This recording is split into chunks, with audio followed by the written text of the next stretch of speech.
시청자 여러분 안녕하세요. 머니올라 시간입니다. 월 초에 늘 그랬듯이 올해도 이경민 대신증권 투자전략팀장 모시고 1월 증시 흐름 살펴보는 시간 갖겠습니다. 어서 오십시오. 네, 안녕하십니까. 네.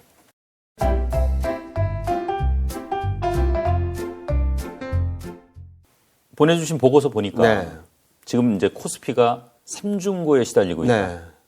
어떤 삼중고입니까? 일단은 전반적으로 12월 FOMC 이후 많은 것들이 변했다라고 생각을 하거든요.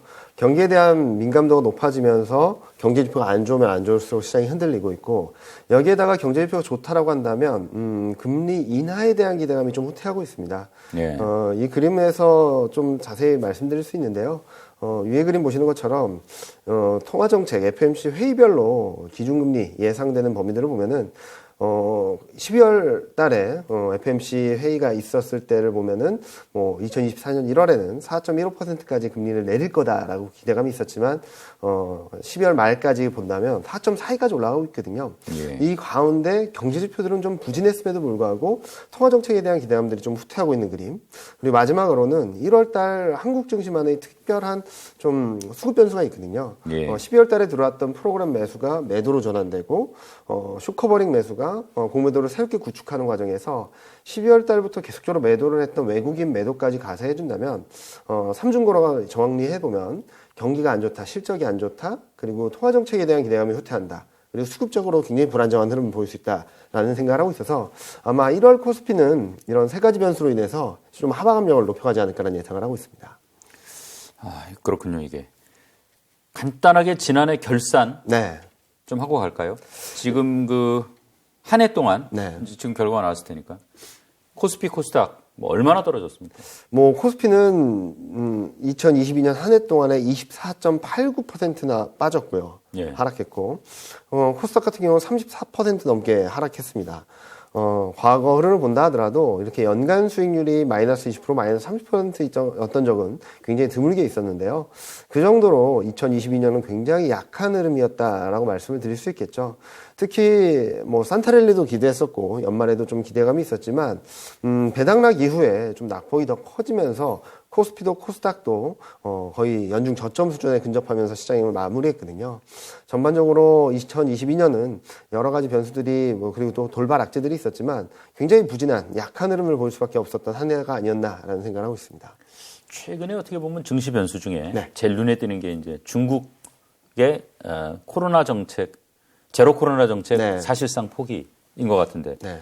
관련 업종들 영향을 좀 받고 있습니까? 근데 12월 한 달 동안의 업종별 수익률을 보면은 확실하게 중국 소비 관련주들이 엄청나게 좋았거든요. 예. 호텔 레저, 미디어 교육, 화장품 의류, 소매 유통, 그리고 방어주라고 할 수 있는 유틸리티나 보험, 필수 소비재 이런 업종들이 좀 좋았는데요. 아마도 예상보다 빠른 중국의 제로 코로나 정책을 완화하는 것, 그리고 거의 제로 코로나 정책을 폐기하는 흐름들이 나타나면서 중국 소비 관련주들, 그리고 중국 내수 관련주들이 좀 뜨거운 증시 흐름들을 보여줬다. 12월 한 달 동안 코스피, 코스닥 모두 하락하긴 했지만 차별적인 업종의 흐름들을 보여주지 않았나라는 생각을 하고 있습니다. 그런데 23년 초부터 좀 흔들리고 있거든요. 중국 제로 코로나 정책이 좀 완화되고 폐기되는 모습들을 보여주고는 있지만 시장의 기대가 좀 앞서갔던 것이 아닌가라는 생각을 합니다. 2022년 4분기 실적 시즌이 이제 도래할 텐데 중국 소비 관련주들도 실적 전망에 대한 눈높이가 좀 낮아지고 있거든요. 그런 것들을 봤을 때 기대감에 의해서 12월을 뜨겁게 차별적으로 뜨겁게 달궜던 흐름들이 보여주긴 했지만 이런 흐름들을 이어갈 수 있을지는 좀 시간이 필요하지 않을까라는 예상을 하고 있습니다. 이게 지금 중국 빅테크 같은 경우에도 낙폭이 엄청 컸었고 네. 홍콩 증시도 사실은 좀 지지부진했었는데 네. 이런 영향 때문인지 요새 보니까 중국 빅테크 제법 상승하고 있고 네. 홍콩 증시도 괜찮은 것 같아요. 네. 일단은 중국 제로 코로나 정책이 완화되면서 중국과 교류가 좀 활발해질 수 있다는 기대감들이 좀 들어오는 것 같고요. 그리고 빅테크 기업들은 중국 경기가 워낙 부진하다 보니까 내수 부양을 집중적으로 하는 가운데 일각에서는 그동안 규제 일변도였던 빅테크 기업들에 대한 규제를 좀 풀어주는 것이 아닌가라는 예상을 하고 기대를 하고 있는 상황이거든요. 그런 것들이 조금씩 반영되고 있다고 생각합니다. 물론 제로 코로나 정책이 기대했던 것처럼 곧바로 확 풀리는 그림들은 좀 아닌 것 같아요. 최근 보면은 국가별로, 그러니까 중국 코로나19 확진자 수가 워낙 많다 보니까 예. 중국은 풀었는데 다른 나라들이 좀 방역을 좀 강화하고 있는 흐름이거든요. 특히 중국 본토뿐만 아니라 마카오, 홍콩에서 입국하는 관광객들까지도 전수검사를 할 정도로 예. 좀 움직임이 나타나고 있어서 방향성 자체는 좀 긍정적으로 하는 건 맞습니다. 그런데 시장의 기대가 좀 너무 앞서갔던 것이 아닌가라고 생각해서 본다면 단기적인 등락을 볼 수밖에 없다. 하지만 23년 전체 흐름을 놓고 본다면 중국 그리고 홍콩 중국 관련된 빅테크 기업들의 우상향하는 그림들이 좀 가능성이 높지 않을까라는 예상을 하고 있습니다. 결국 이제 뭐 세계 다른 나라들이 겪었던 코로나를 압축해서 중국이 아마 겪을 것 같고. 네, 맞습니다. 단기적으로는 뭐 여러 혼란이 있겠지만 네. 결국은 이제 뭐 다른 나라들이 그랬듯이 중국도 코로나가 이제 진정되면 좀 좋아지지 않을까 그런 기대는 되네요. 네, 맞습니다. 예. 지금 아까 이제 삼중고 중에 네. 외국인이 매도세로 네, 네. 돌아선 게 이제 악재라고 했는데 구체적으로 지금 어느 정도 매도세입니까? 12월 한 달 동안 본다면 1조 7천억밖에 팔지 않았습니다, 외국인이. 예. 그런데 시장 많이 밀렸죠. 고점 대비해서 한 200포인트 이상 밀렸는데, 10월, 11월 달 두 달 동안에 7조 넘게 외국인이 샀거든요. 예. 그런데 7조 샀을 때는 370포인트 반등하고, 이제 거기에서 1.7조가 밀렸을 뿐인데, 2,500선대에서, 장중 2,500선까지 돌파 시도하던 흐름들이 2,200선 중초반대로 내려앉았다는 거죠. 그만큼 외국인 수급이 굉장히 시장에 큰 영향을 주고 있다라고 볼 수 있겠고, 또 한편으로는 매수 주체가 되게 약합니다. 12월 한 달 동안 본다 하더라도 외국인은 1조 7천억을 팔았는데 기관은 8천억밖에 안 샀고요. 예. 개인은 5천억밖에 안 샀습니다. 즉 외국인이 조금만 팔아도 시장이 크게 흔들릴 수밖에 없는 상황이고, 업종별로 외국인 매매 패턴을 보면은 반도체, 자동차, 통신, 건설, 상사자본재, 미디어 교육, 수출 주도주, 수출 관련된 종목들하고, 그리고 내수에서도 좀 부진한 흐름들을 보일 수 있는 것들, 그런 것들이 좀 매도 압력을 높이면서 좀 시장을 흔들어 놨는데요.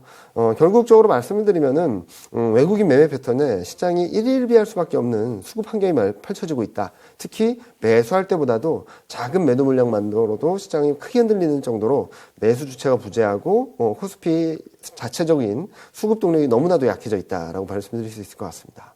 이제 외국인 생각할 때 물론 환율이 네. 뭐 유일한 변수는 아니겠지만 네. 환율이 비교적 안정세를 찾아가는 와중에 외국인 매도세 네. 좀 당황스럽거든요. 그렇죠.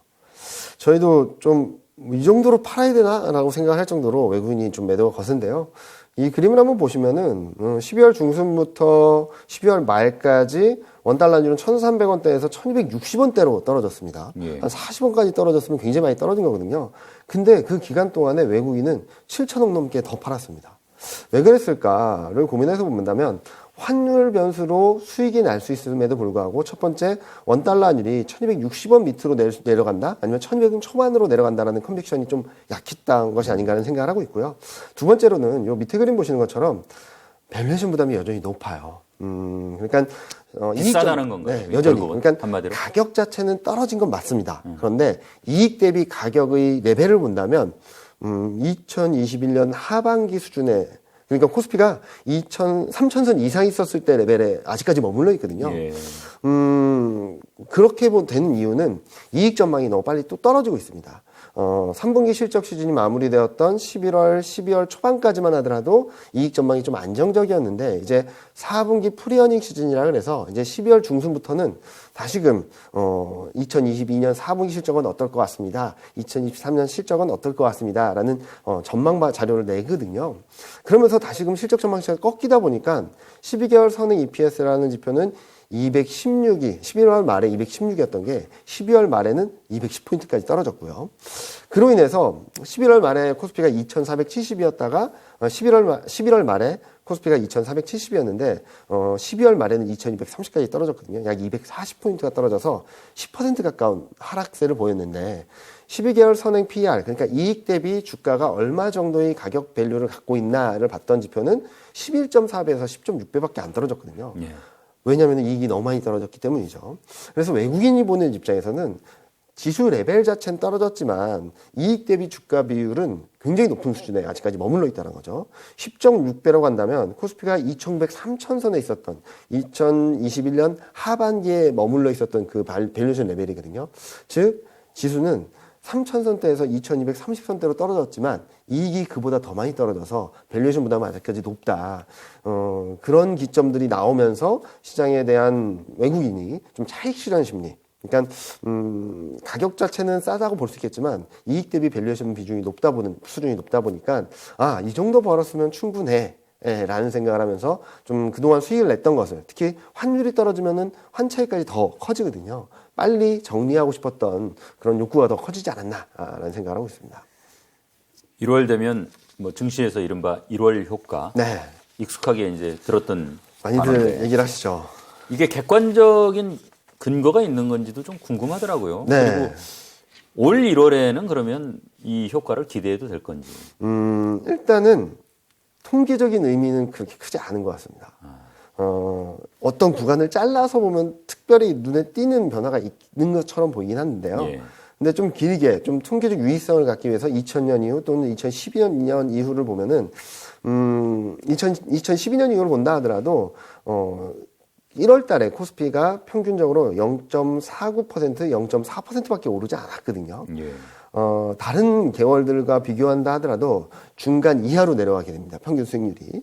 그리고 상승 확률 또한 본다 하더라도 50%를 넘는다라고 나오곤 있지만, 전반적으로, 다른 월에 비해서 월대각이 높은 것도 아니거든요. 그러네요. 네. 그런 그림들을 본다면은 1월 효과라고 한다면 아마도, 매년 초에 반복되었던 정책에 대한 기대, 플러스 장밋빛, 새로운 해에 대한 희망, 그리고 새롭게 포지션을 구축하는 과정에서 이런 기대들이 들어온다면은 1월에는 강할 거야라는 많은 투자자들의 희망이나 그런 희망 섞인 편견이 아닌가라는 생각을 하고 있고요. 예. 그런 과정에서 좀 코스피 전체로는 그런데 좀 눈에 띄는 것 중에 하나는 코스닥하고 중소형주입니다. 예. 네, 그러니까 코스피라고 한다면 전반적인 환경에 매크로 환경, 글로벌 환경에 영향을 받아서 큰 의미가 없다라고 볼 수 있겠지만 국내 정책 그리고 국내 흐름들에 민감한 코스닥과 중소형주는 1월 달에 코스닥은 평균적으로 2000년 이후 보면은 한 2.68% 상승하면서 코스피보다 2%포인트 이상 그러네요. 1월 달에는 좀 아웃퍼폼을 했고요.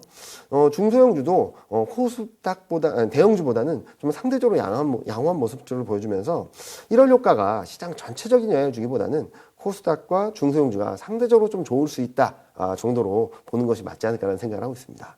그렇다고 하면 이제 코스닥하고 중소형주는 1월 효과가 나름대로 있다고 보여지는데 네. 이유가 좀 궁금해요. 일단은 코스피 시가총액 상위 종목들을 본다면 대외 변수에 굉장히 많이 영향을 미치는 흐름들이죠. 예. 그래서 뭐 예를 들어서 반도체, 2차 전지 이런 업종들이 국내 정책이 들어온다고 한다면 좀 긍정적일 수 있지만 방향성 자체를 바꾸긴 좀 어렵습니다. 반면에 코스닥과 중소형주 같은 경우는 국내 정책에 굉장히 예민한 모습들을 보여줘 왔거든요. 그런 흐름들이 나타나다 보니까 1월 달, 2월 달에는 코스닥과 중소형주가 수익률적인 측면에서 대형주나 코스피보다 좀 더 나은 모습들을 보여줬고요. 두 번째로는 앞서 서두에 말씀드렸던 3중고 중 하나가 월 말에 12월에 들어왔던 프로그램 매수가 1월, 2월 달에는 프로그램 매도로 출해된다라고 말씀드렸잖아요. 네. 프로그램 매매는 초대형주에 상당한 영향을 줍니다. 그러니까 초대형주의 수급적인 압박이 크다 보니까 상대적으로 중소형주로 좀 움직이는 그런 흐름들이 나타났고요. 그리고 매년 1월 달에는 그 전년도의 4분기 실적 시즌이 시작됩니다. 네. 보통 4분기 실적 시즌은 굉장히 쇼크를 기록하는 경우가 많았거든요. 특히 1월 달에는 중소형주보다는 대형주 비중이 높다 보니까 대형주들의 실적을 발표하면서 좀 실적에 대한 불안감들까지 가세하면서 정책에 대한 기대감 그리고 프로그램 매물에 좀 한 발 비껴나 있다. 그리고 또 하나는 정책에 대한 또 하나는 그리고 실적에 대해서도 좀 한 발 비껴나 있다는 측면에서 좀 긍정적으로 볼 수 있겠는데요. 특히 올해 1월 달에는 코스닥이나 중소형주를 조금 더 한번 트레이딩 관점에서 접근을 하셔도 좋지 않을까라는 생각을 하는데 이 그림에서 보시는 것처럼 12월 코스피가 하락했을 때 오히려 1월 달 코스닥은 좋았습니다. 예. 1월 코스피가 전년 12월에 하락했을 때 그 다음에 1월 달 코스닥 평균 수익률을 보면은 8.89%로 굉장히 높은 수익률을 보여줬거든요. 꽤 높네요. 네, 그리고 확률적인 측면에서도 코스닥과 소형주 상승 확률이 77.8% 그리고 66.67%로 굉장히 높은 수준이라서 올해 2023년 초반에는 좀 코스닥이 좀 많이 흔들리고 있거든요. 그럴 때 단기 트레이딩 관점에서 접근을 하셔도 크게 무리가 없지 않을까라는 예상을 하고 있습니다. 그렇다면 이게 사실은 가뭄에 비 한 방울이 좀 아쉬운 법인데 네. 1월에 뭐 틈새 전략이라고 할까요? 네. 그런 게 뭐 있을 수도 있을 것 같네요. 그렇죠. 그러니까 1월 효과라고 해서 시장 전체가 좋을 거야라는 기대를 조금 톤다운할 필요가 있다는 말씀을 드렸는데 그보다는 코스닥이나 중소형주 쪽에서 트레이딩 기회를 찾아보자라는 말씀을 드리거든요. 그러면은 코스닥과 중소형주를 1월 초에 사가지고 쭉 들고 가면 되는가? 죄송하지만 틈새 전략으로밖에 말씀 못 드린 이유가 이 그림에서 보시는 것처럼 12월 코스피가 상승하든 하락하든 코스닥이 1월 달에 좋긴 했는데 1월 달에 좋았던 흐름들이 1월 첫째 주, 둘째 주에 다 집중됩니다.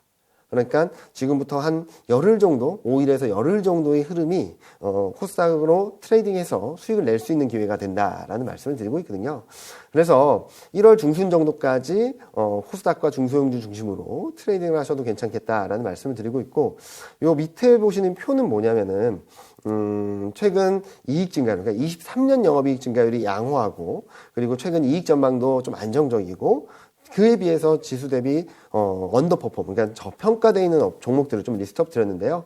대부분 반도체하고 2차전지가 되게 많이 포진돼 있습니다. 예. 2차전지 같은 경우는 2022년 12월 달에 좀 조정을 먼저 받았기 때문에도 좀 긍정적으로 볼 수 있는 부분이고요.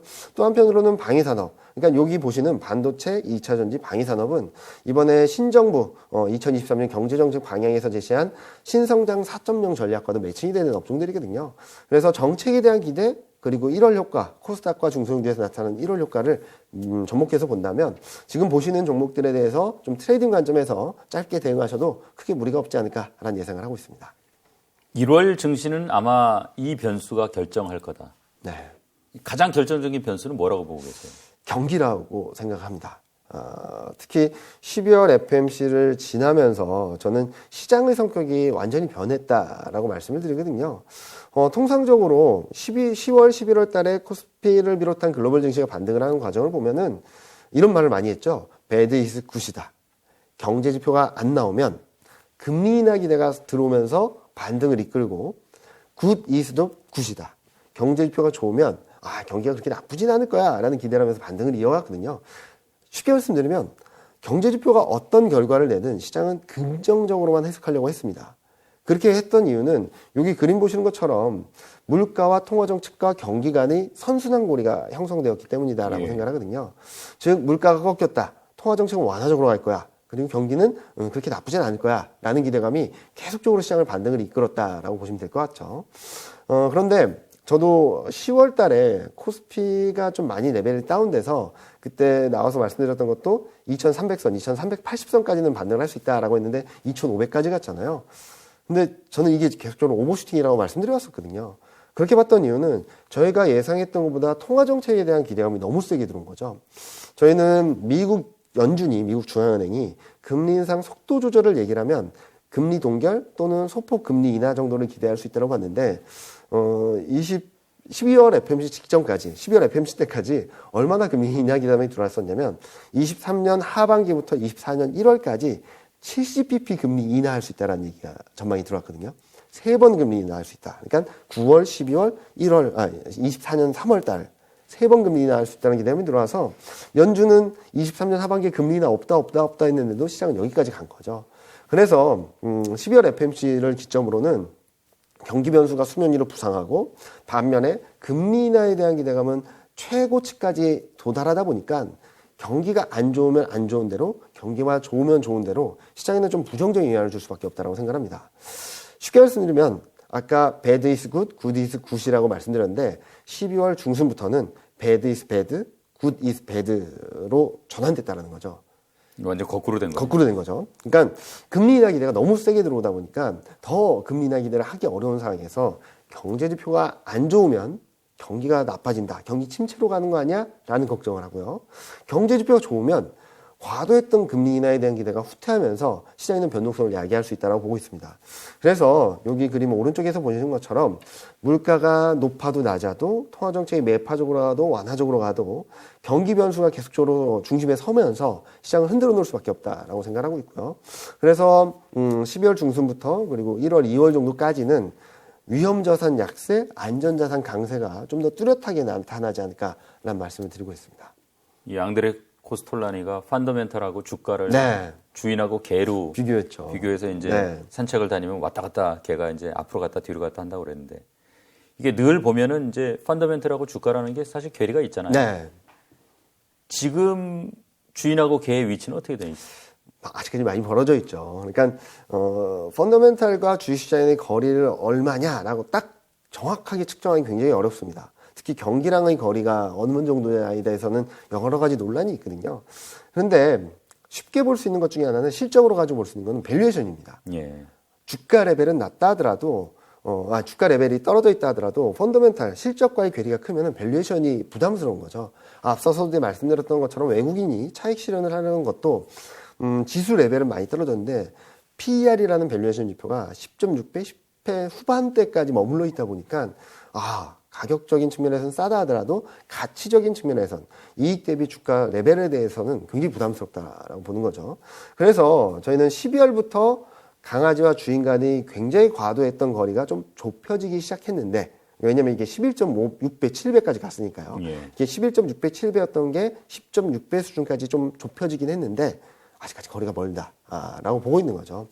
자, 그러면은 지금 그림에서 보시는 것처럼 이 둘 간의 거리가 멀 때 어떻게 하면 좁혀질까라는 흐름에 있어서는 세 가지가 가능하다라고 보는 겁니다.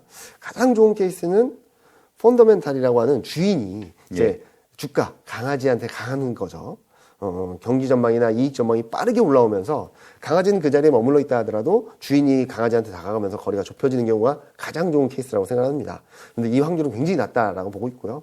두 번째로는 둘이 같이 움직여서 만나는 거죠. 주인은 강아지한테 가고 강아지는 주인한테 가면서 만나게 되는데 실적과 경기 전망이 상향 조정되면서 완만하게 상향 조정되는 가운데 주가는 좀 일정 부분 조정을 받으면서 만나게 되는 경우인데 저는 이 가능성도 높지 않다라고 생각하고 있습니다.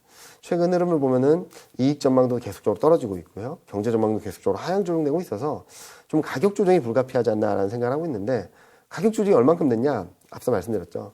12개월 선행 PER이 11.6배, 7배까지 있던 게 10.6배까지 떨어지긴 했지만 여전히 거리감이 있다 보니까 좀 더 가격 조정이 전개돼야지 진바닥이 나올 수 있지 않을까라는 예상을 하고 있습니다. 이 지금 심리 지표들은 어떻게 나오고 있습니까? 심리 지표를 본다 하더라도 지금은 뭐 중간 정도 온 것이 아닌가라는 생각을 하거든요. 요 그림에서 보시는 거가 Fear and Greed Index라 그래서 CNN 머니에서 매일매일 발표하는 데이터인데요. 그리드 11월 말 12월 초반 하더라도 그리드 탐욕 구간에 있었던 게 최근 들어서 이렇게 Fear 공포 구간으로 들어간 건 맞습니다. 그런데 이제 많이 왔구나라고 생각하실 수도 있겠지만 오른쪽 시계열 차트를 보시면은 저점까지는 아직까지 시간이 좀 필요합니다. 거리감도 있고요. 저점이 보통 익스트림 피어라는 구간까지 들어가면서 약 20이라는 지수 밑으로 내려갔었는데요. 지금은 한 37 정도, 38 정도 와 있어서 더 내려갈 여지가 있다라는 말씀을 드리고 있고요. 그리고 변동성도 많이 변동성도 많이 커지지 않았나라고 생각하실 수도 있는데 죄송스러운 말씀이지만 이제부터 커질 수 있습니다. 요 그림 두 가지를 보시면 위에 그림은 매크로 리스크 인덱스라 그래서 단기 지표인데 이게 0.2와 0.8 사이에서 왔다 갔다 하는데 0.2의 저점으로 반등을 보이면서 위쪽으로 가고 있는데 자, 이 그림 레벨만 놓고 본다면 위로 갈 가능성이 훨씬 더 크죠. 그러네요. 그러면 매크로 리스크에 대한 민감도가 더 커질 수 있다라는 시그널이다라고 보실 수 있겠고요. 밑에 그림은 빅스라 그래서 미국 주식시장의 변동성 지표입니다. 아직까지 낮은 수준에 있습니다.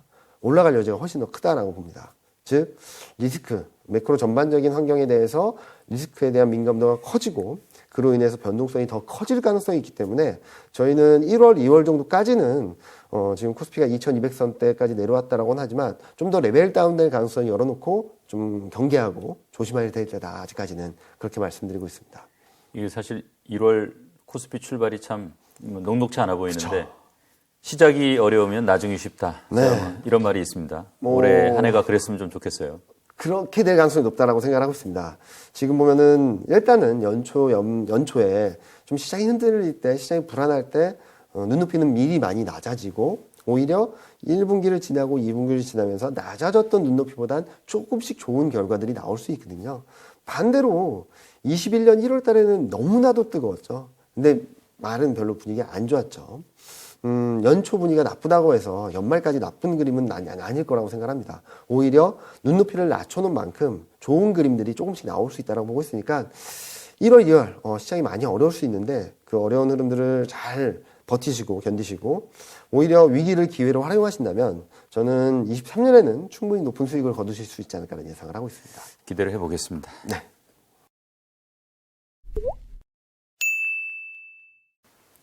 앞서 말씀하신 삼중고 네. 좀 자세히 살펴보겠습니다. 네.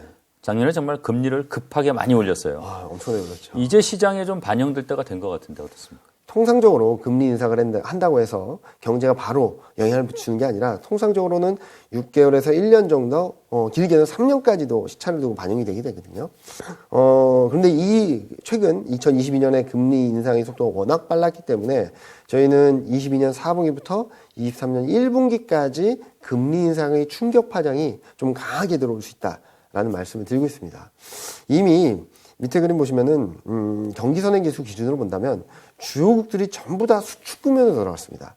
OECD 경기선행지수 기준으로 기준선 밑으로 내려가 있고 그리고 전월 대비 계속적으로 하락하고 있는 사이클이거든요. 여전히 이게 좀 더 이어지게 된다면 시장에서는 바라봤던 기대했던 경기 상황보다는 좀 더 안 좋은 그림이 나타날 수 있지 않을까라는 말씀을 드리고 있습니다. 예.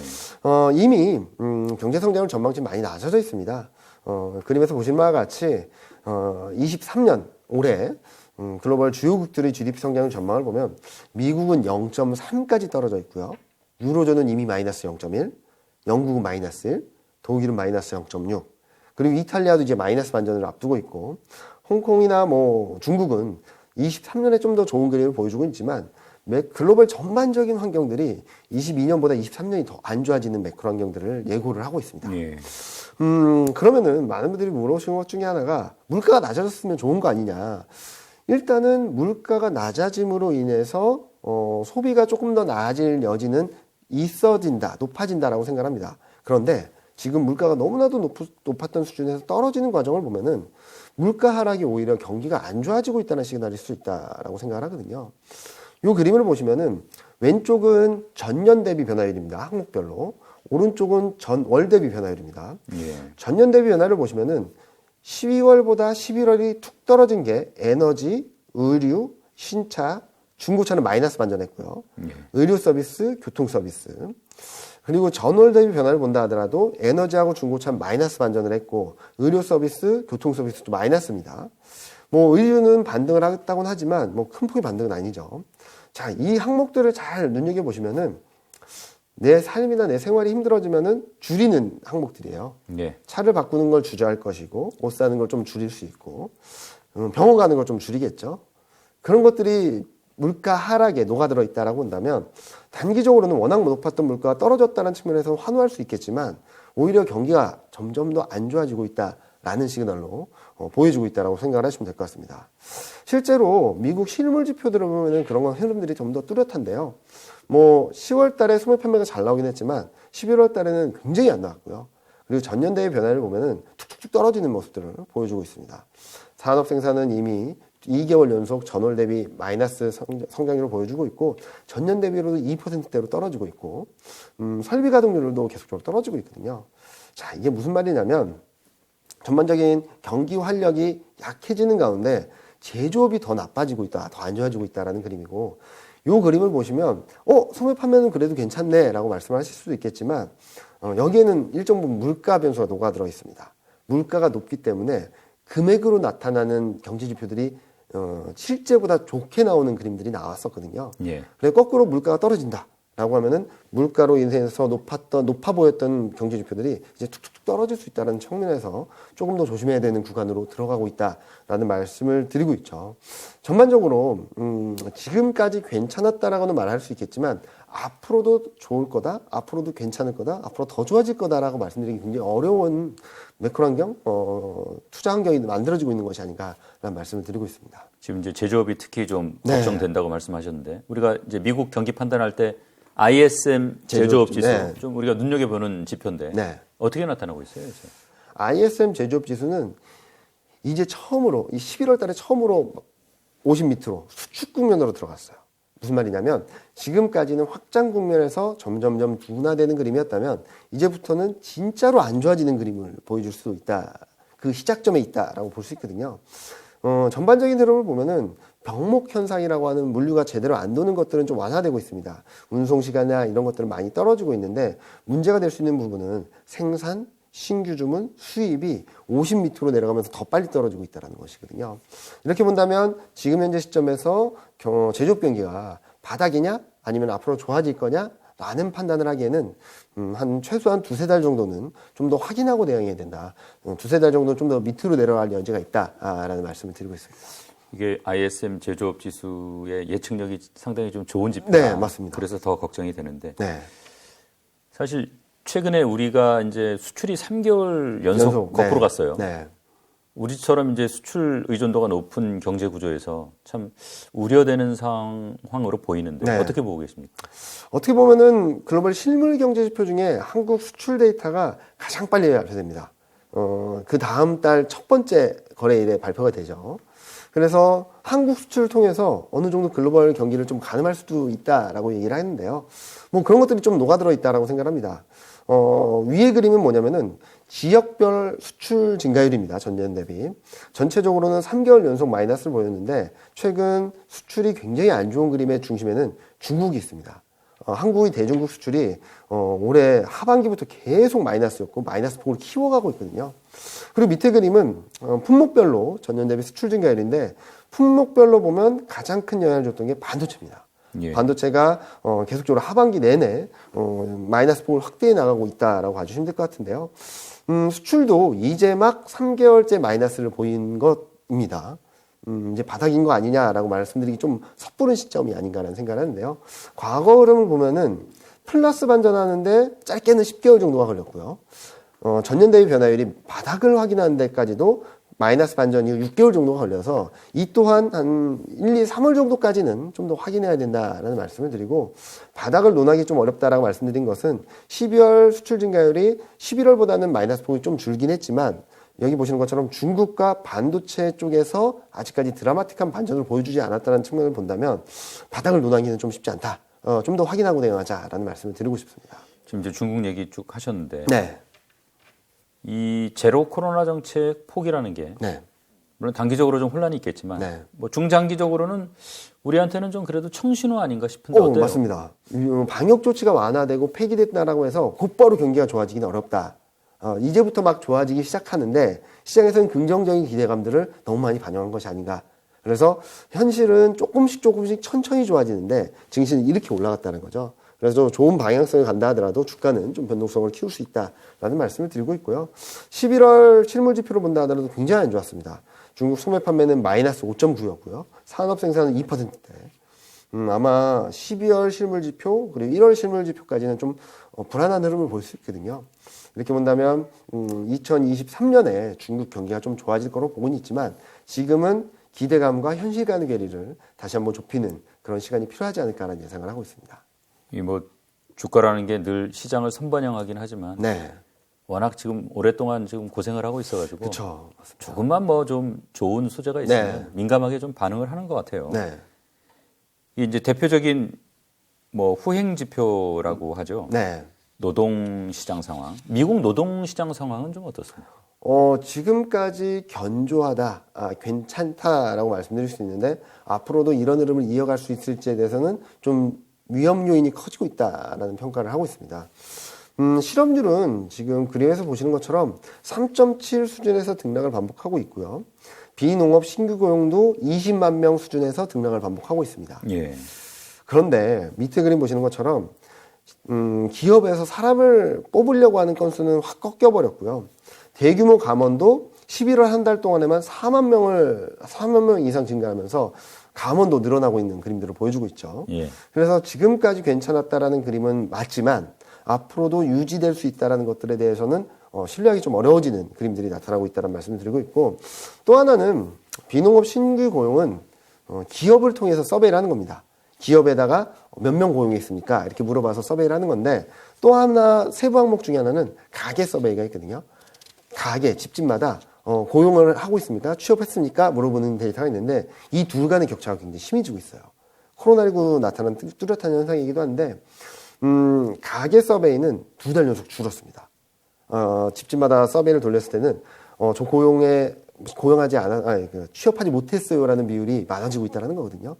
그렇게 본다면 아마도 점차 고용 지표들은 전형적인 후행 지표로서 앞으로 점점 안 좋아지는 쪽으로 실업률은 좀 위쪽으로 방향성을 보여주지 않을까라는 생각을 하고 있고, 이게 좀 튀는 그림이 나오기 시작한다면 시장이 좀 변동성이 증폭될 수 있다라고 말씀드리고 있습니다. 1월 코스피의 가장 결정적인 변수는 경기일 것이다. 네. 이런 말씀을 하셨었는데, 자 이제 뭐 4분기 실적 나오고 또 지난 한 해 실적도 이제 좀 있으면 집계가 될 거 아닙니까? 네. 실적 걱정 많이 하셨잖아요. 그림에서 보시면은 11월, 12월 달에는 좀 플랫했습니다. 왜냐면은 실적 시즌, 3분기 실적 시즌이 끝났기 때문이죠. 그런데 12월 중순부터 또 다시 하향 조정되기 시작했는데, 문제는 22년 4분기뿐만 아니라 23년 1분기 전망까지 떨어지고 있다는 거죠. 그러네요. 그러니까 4분기만 나빠가 아니라 이 흐름들이 23년 1분기, 23년 연간으로도 이어지는 거 아닌가라는 걱정을 하기 시작한 겁니다. 특히 업종별로 보면 그동안에는 반도체만 안 좋았어 라고 했지만, 지금 보시는 그림처럼 반도체, 조선, IT 가전, IT 하드웨어, 철강, 비철, 화장품, 의류, 운송, 소프트웨어, 호텔, 뭐 웬만한 업종들은 다 실적이 낮아지고 있거든요. 눈높이가. 특히 2차 전지, 그리고 중국 소비 관련주들이 실적 전망치가 떨어지고 있어요. 그런 것들이 시장에, 그리고 주가에 하방 압력을 높여줄 수 있다라는 말씀을 드리고 있고요. 특히 눈높이 과정으로 본다면 좀 더 낮아질 수 있다라고 생각합니다. 요 그림은 뭐냐면은 영업이익률입니다. 예. 매출액 대비 돈을 얼마나 버냐라는 그림인데, 뭐 코스피 전체로만 놓고 본다면 2011년 이후 평균보다 22년 4분기 영업이익률이 5.6으로 6.1보다 낮고, 23년 1분기가 7.0으로 11년 이후 1분기 평균 7.8보다 낮아져서 눈높이가 낮아진 거 아닌가라는 착각을 하기 마련인데, 반도체를 빼고 보면 좀 얘기가 달라집니다. 중간에 있는 그림은 반도체 영업이익률인데요. 반도체 22년 4분기 영업이익률이 8.4, 23년 1분기 6.5. 과거에 보지 못했던 역사상 네. 낮은 금융위기 이후 수치네요. 가장 낮은 수치까지 떨어지고 있거든요. 그런데 반도체를 빼고 보니까 2022년 4분기 영업이익률이 5.2입니다. 이건 2011년 이후 4분기 영업이익률 평균 4.5보다 높아요. 예. 그리고 2023년 1분기 영업이익률도 7.0입니다. 11년 이후 1분기 평균보다 6.2보다 높아요. 그러니까 코스피 전체로 보면은 반도체 영향으로 눈높이가 많이 낮아진 것처럼 보이지만, 반도체를 제외하고 보면은 반도체를 뺀 나머지 업종들의 눈높이가, 실적에 대한 눈높이가 높다라는 거죠. 그래서 저는 4분기 실적 쇼크 가능성이 높고, 그 이후에도 실적 전망치 2023년 1분기 연간 영업이익 전망치가 좀 더 레벨 다운될 가능성이 높지 않을까. 그래서 저는 22년 4분기 실적보다도 23년 실적 전망이 얼만큼 떨어질까를 걱정하고 있는데, 이미 22년보다 낮아지기 시작했습니다. 5월 중순 6월 달만 하더라도 23년 영업이익 전망이 270조 가까웠거든요. 그리고 22년 영업이익 전망이 240조 정도였고, 근데 지금 둘 다 200조 초반으로 떨어지고 있어서 조금 불안정한 흐름을 보이고 있다. 이게 더 떨어지게 된다면 22년, 23년, 2년 연속 이익 증가율은 역성장을 할 수밖에 없지 않을까라는 예상을 하고 있고, 이런 그림들이 시장의 변동성을 키울 수 있다라는 말씀을 드리고 있습니다. 우리가 지난해 가장 자주 접한 경제 용어 그쵸. 둘 하면 뭐 인플레이션, 금리일 네. 텐데, 물가가 안정세로 가는 추세는 맞는데, 네. 자 이게 연준이 이제 금리를 좀, 야 그러면 이제 좀 이제 내릴 때가 됐지 않나? 뭐 이런 연준이 안심할 만큼 충분하지 않다는 게 여전히 올해도 문제 아니겠습니까? 저희는 23년 1분기 중에는 금리 인상을 멈출 수 있다고 생각하고 있어요. 1분기, 2분기 중에는. 예. 그 이유 중에 하나는 경기가 안 좋다라는 그림이 하나 있을 거고요. 두 번째로는 물가 레벨이 좀 빠르게 떨어질 수 있다고 생각을 하거든요. 그 중에 하나는 원자재 가격들입니다. 그림에서 보시는 것처럼 WTI, 가솔린, 뭐 곡물 가격 할 것 없이 전년 대비 변화율을 보면, WTI는 뭐 월평균 75달러만 유지한다 하더라도 전년 대비 마이너스 34%. 그리고 옥수수나 소맥, 대두도 12월 평균 가격만 유지한다 하더라도 마이너스 두 자릿수대로 가거든요. 예. 그러면은 1분기, 2분기를 지나면서 물가 레벨은 좀 떨어질 수 있다고 볼 수 있겠죠. 그러면은 경기는 안 좋은데 물가 레벨이 빠르게 떨어진다라고 봤을 때는 연준의 스탠스가 금리 인하까지는 좀 봐야 되겠지만, 금리 동결까지는 결정하지 않을까라는 생각을 합니다. 특히 연준이 주목하는 것 중에 하나는 또는 금융시장의 변동성을 또 하나 자극할 수 있는 변수 중 하나가 주택 경기거든요. 근데 주택 물가는 계속적으로 올랐습니다. 아까 그림을 보신다 하더라도 전년 대비 변화율이 계속적으로 오르고는 있거든요. 아직까지. 근데 저희는 주택 물가가 방향성의 문제는 아니라고 생각합니다. 시점의 문제지. 예. 지금 그림에서 보시는 것처럼 판매 기대 지수, 잠재 구매 지수 같은 심리 지수는 코로나 때보다 낮아지는 지표들이 나오기 시작하고 있습니다. 그리고 밑에 그림 빨간 선을 보시면은 프레디맥이라고 해서 주택 업체에서 전년 대비 주택 가격 변화율을 발표하고 있는데 20%에 근접했던 주택 가격 변화율이 최근 몇 개월 사이에 지금 10% 밑으로 내려오고 있거든요. 예, 확 꺾였는데요. 이 속도는 금융위기에 버금가는 속도입니다. 그렇게 봤을 때 아마 1분기 중에 주택 물가도 꺾이게 되면은 생각보다 좀 물가 안정이 좀 빠르게 진행될 수 있다라고 생각하고 있고, 한편으로는 주택 경기가 진짜로 마이너스로 들어가게 된다면 연준의 스탠스가 좀 더 완화적으로 갈 수 있다라는 생각을 할 수도 있거든요. 그런 것들을 종합적으로 고려해 봤을 때 1분기 중에는 금리 인상 사이클이 멈추는 시그널, 저희는 3월 정도로 보고 있고요. 그리고 2분기 중에는 좀 더 완화적인 통화정책 시그널을 보여주지 않을까라는 기대를 하고 있고, 그 가능성을 열어놓고 바라볼 필요가 있다는 말씀 드리고 있습니다. 이게 지금 아까도 뭐 고용 얘기하면서 네. 말씀드렸지만 지금 고용, 주택 가격 이게 다 대표적인 후행 지표인데 네. 이게 나빠질 조짐은 분명히 있어 보여요. 네, 맞습니다. 이게 이제 정말 얼마나 나빠질지는 뭐 물론 가봐야 알겠지만, 자 그렇다고 하면 금리 5%는 뭐 지난 12월 말대로 좀 넘어갈까요? 어떨까요? 10년물 국채금리 같은 경우는 전고점이라고 할 수 있는 4.3을 넘어서지는 않을 것 같거든요. 왜냐하면 경기가 더 불안해지고 있기 때문에 경기 변수와 금리 인하에 대한 기대감이 정상화되는 과정을 좀 매칭을 시켜보면은 전고점 수준까지 돌파 시도는 할 수 있겠지만 그 이상으로 가기는 어렵다.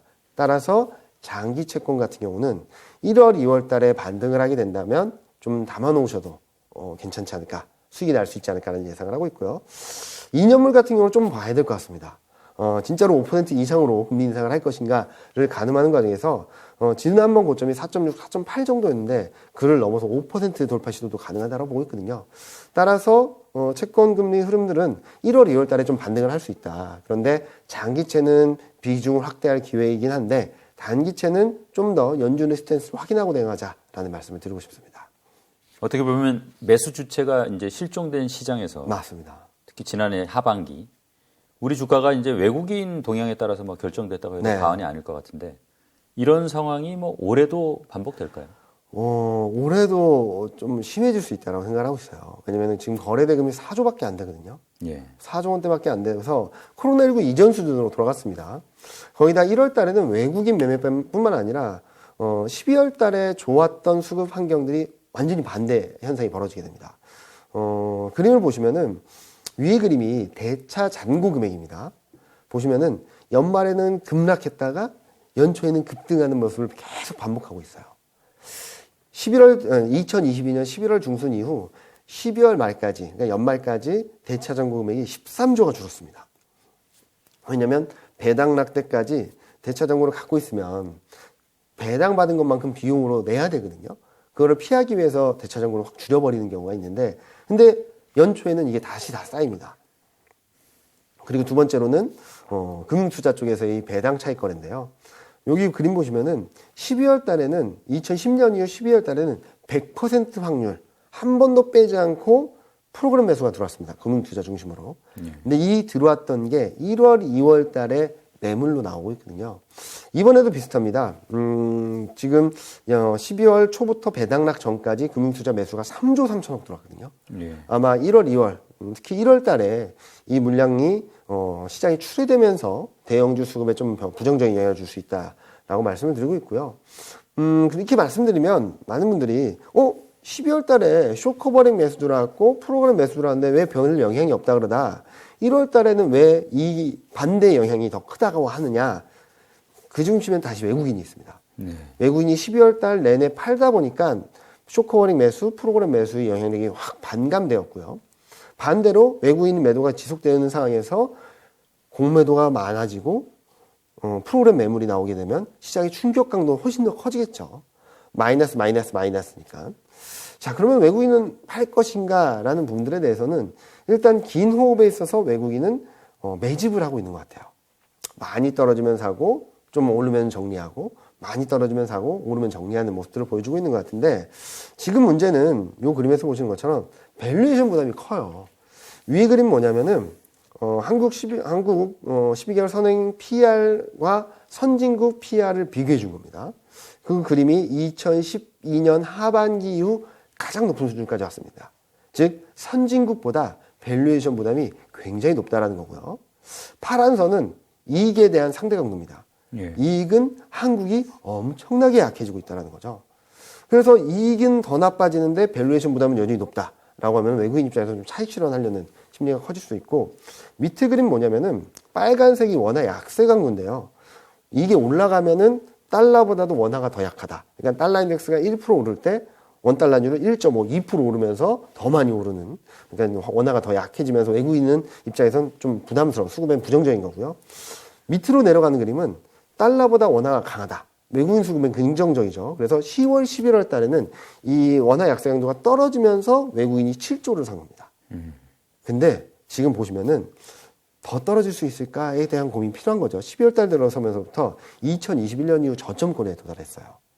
그렇게 본다면 지금부터 달러보다 원화가 더 강해지기보단 이제부터는 달러보다 원화가 더 약해지는 그림으로 갈 수 있지 않을까? 그러니까 전저점 수준에서 반등하지 않을까라는 걱정이 있다 보니까 외국인 입장에서는 12월 들어서 그리고 최근 1월 초까지도 매도 우위를 보이고 있다라는 말씀을 드리고 있습니다.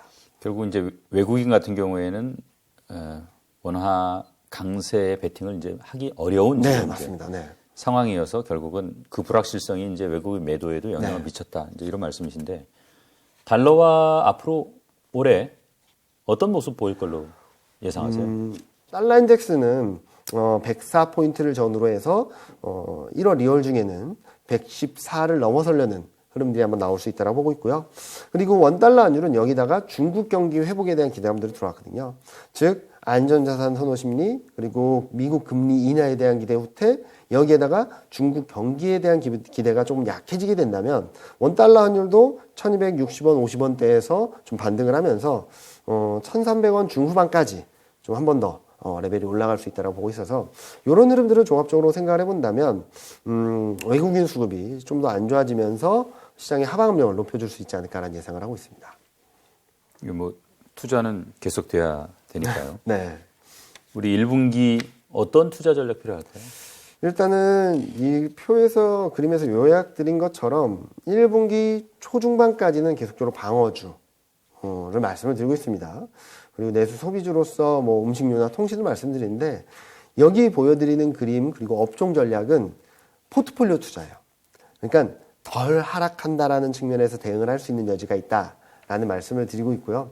개인 투자자분들은 지금 시장 변동성이 커지는 상황에서 어떤 업종, 어떤 종목을 들고 가자라고 말씀드리기보다는 앞서 말씀드렸던 대로 달러가 올라갈 수 있다, 원달러 환율이 반등할 수 있다는 측면에서 달러 투자가 좀 더 매력적이다라고 생각하고 있고요. 1분기 중에는 채권 시장에서도 채권도 투자 기회가 올 수 있다라고 생각합니다. 이런 와중에 저희가 예상했던 그림들은 2022년 7월부터 저희가 말씀드렸던 건 23년 하단은 2050선 정도가 될 것 같습니다. 라는 말씀을 드렸거든요. 그러면은 1분기 중에 만약에 코스피가 2100 밑으로 내려간다라고 하면은 좀 변동성을 활용한 좀 분할 매수 그럴 좀 준비를 좀 하자. 그러기 위해서는 아직까지 좀 유동성을 확보하셨다면 그걸 좀 잘 지키시는 전략이 맞지 않을까라는 생각을 하고 있고 만약에 유동성이 별로 없으신 분들이라고 한다면 반등이 나올 때마다 조금이라도 유동성을 확보하신다면 23년 1분기 중에 나올 수 있는 급격한 변동성 확대, 지수 레벨 다운을 조금 더 기회로 활용할 수 있지 않을까라는 예상을 하고 있습니다. 올해 이제 우리 이 팀장님 첫 출연하셨는데 네. 자 코스피 올 한 해 어떤 흐름 보일지 한번 전망해보면서 오늘 순서 마무리해보겠습니다. 일단은 레벨이 좀 떨어질 수밖에 없다. 앞서 말씀드린 3중고죠. 경기와 실적이 불안하다. 기대했던 통화정책에 대한 부분들은 좀 후퇴할 수밖에 없다. 수급이 굉장히 불안정하다. 그래서 지금 보여드리는 그림처럼 지금 뭐 워낙 급락을 하고 있는데 뭐 반등은 나오겠죠. 그런데 궁극적으로 1월, 2월 중에 코스피가 2100선을 깨고 전저점을 깨고 2050선, 2000선 초반 또는 이보다 좀 더 낮은 수준까지 언더슈팅이 나올 수 있다고 생각합니다. 그런데 그게 저희는 변곡점이 될 수 있다고 생각하거든요. 이 과정에서 경기 침체에 대한 것들은 좀 더 가능성이 높아질 것이고요. 경기가 안 좋아지는 만큼 물가는 좀 낮아지겠죠. 경기는 안 좋은데 물가는 낮아진다라고 하면은 아마 3월쯤에 미국 중앙은행에서 금리 인상을 멈추겠다는 시그널을 보여줄 거라고 생각합니다. 그러면은 여러 가지 유동성 환경들이 다시금 뒤바뀔 수 있다고 보고 있거든요. 그리고 23년 하반기부터는 기저효과만으로도 경기가 좋아지는 그림을 보여주면서 23년 2분기 중반부터 좀 우상향하는 그림을 보여줄 수 있다고 생각하거든요. 여기에 반도체 업황이 하반기에 턴어라운드 할 수 있다라는 그림들이 나오면서 저희는 반도체를 중심으로 23년 1분기 바닥을 찍고 우상향하는 그림으로 예상을 하고 있습니다.